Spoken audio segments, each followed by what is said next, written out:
Do I have Sit down. Do I have the same rights? You want me to hold you in contempt? Sit down.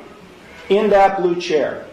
Do I have to Sit down! Alright guys, this one is an absolute heater. The judge in this clip is one of the most no-nonsense judges I've ever seen. He doesn't hold back for a second. He completely shuts down the sovereign citizen so hard you can practically feel the awkward tension through the screen as she stumbles over her words trying to keep up. It's seriously entertaining to watch justice delivered like this. Huge shout out to old Squishy Gardner for finding this absolute gem of a clip. Let me know what you think. Are sovereign citizens just funny, or do they make your blood boil? For me, it's a mix. Now let's dive right into this heated clip. Ma'am. I'm sorry. I'm just trying to get my stuff situated so it's ready here.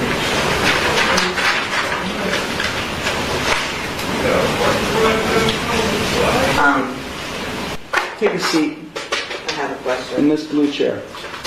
Do I have the Sit down. Do I have the same You rights? want me to hold you in contempt? Sit down. In that blue chair. Do I have to Sit down! there?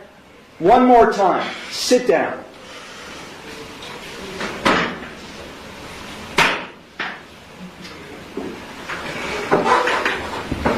Now you'll answer my questions. Got it? Did you understand all of the rights and plea options that I explained to you? No, I do not understand. Okay. Then I will enter no plea to the charges I filed against you. Well, let me just explain to you. You are charged, and I do have a signature on the citation which shows you've been served. You are charged with one count of no operator's license, a minor misdemeanor subject to a maximum fine of $150 plus court costs. You also are charged with one count of expired plates, also a minor misdemeanor subject to a maximum fine of $150 in court costs. I will enter no plea to these charges against you. You already have a pending. You already have a pending. I object. What do you object, Ms. Ma'am? Because I did not enter that plea. Okay, so you tell me how you would like to plead: guilty, not guilty, or no contest. First, I have to correct the standing, which is I am not the ens legis non begeer. I am the authorized agent to the decedent estate. I am coming in here as the settler, and I want to settle this case. I have sent in a paper that is my declaration and affidavit of what I want to do, which is to settle the case. I am willing to surrender the person to the court for mutual consideration. I do not want to continue doing this. I don't have anything to do with this. That paper that I signed, which is the summons, is signed v coatis, which is void contract, and I reserved all of my rights on there. So, is the court willing to give me mutual consideration today or not? I will enter no plea on your behalf to these charges. I've given you 3 plea options to plead. No, I do not recognize anyone in this court. Okay, well, I don't recognize you or the bailiff or anybody else in this court. I do not understand. I will set this case for a bench trial, and we'll get this set. I have the right to a trial by jury. Okay, no you don't, not in this case. Yes. Now these are not jailable offenses, ma'am. You don't have a right to a trial by jury in this case. You already have a jury trial scheduled in another case, but then because you're facing jail time in that case. But in this case, you're not facing jail time, only a fine and court costs. Anything that is above $25 in a court of law has the right to a jury by trial, which is involuntary. Can't be violated, basically, is what it means. So, I have the right to a jury by trial. Alright, so the sovereign citizen claims she has a right to a jury trial, but let me break this down for you guys. The Sixth Amendment guarantees the right to a jury trial in criminal cases, but as the judge just pointed out, that only applies when there's a possibility of jail time. In this situation, she's dealing with civil violations, no driver's license and no valid plates, which are non-jailable offenses. So legally, a jury trial isn't even on the table. Honestly, she probably should have just gotten a lawyer. She's really only looking at fines here, with no jail time at all. But let me know what you guys think about this judge so far. Do you think he's being fair, or is he being too harsh? Drop your thoughts in the comments, and let's get back to it. No, you don't. Of my peers. No, you don't. Yeah. We're going to set it for trial, and you're going to go to the clerk's window, and they're going to give you a trial date. Okay? So, Then I'm just going to surrender the person to the court, because I'm not coming back. I don't know what that means. You do know what that means. I don't know what that means. I am not the ens leges non de guerre. I told you I that. don't know what that means either, ma'am.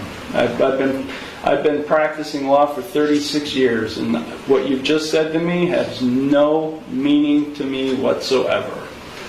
So, great. yeah. So Ma'am, if you don't leave the courtroom, and if you don't go to the clerk's window to get a trial date, I'll have you arrested and hold you in contempt of court.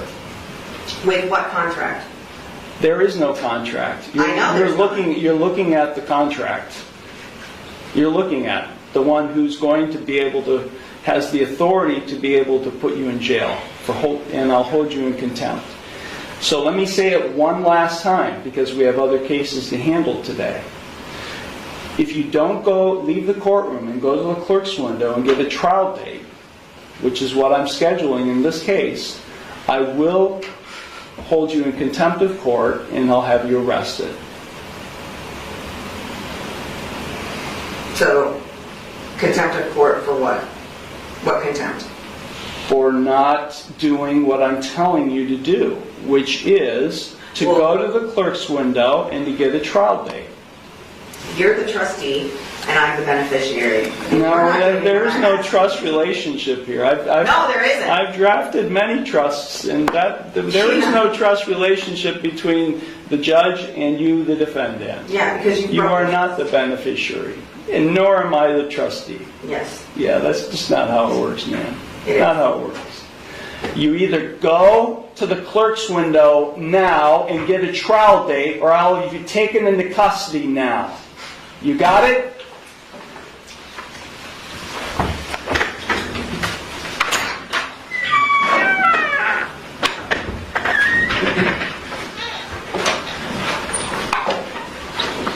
Is this your phone? Once again, huge thanks to old Squishy Gardner for finding this clip. This one was seriously entertaining to watch. I honestly really liked how this judge handled the sovereign citizen. We need more judges with backbones like this, who aren't afraid to put people in their place. This woman barely even got to speak, and honestly, that's how it should be. Sovereign citizens come into court with these wild arguments, acting like the law doesn't apply to them, and the judge shut that down immediately. Threatening contempt was absolutely the right move. It sends a very clear message that they're not fooling anyone. A judge with clear jurisdiction can really make these people realize that their scripted arguments don't fly in real court.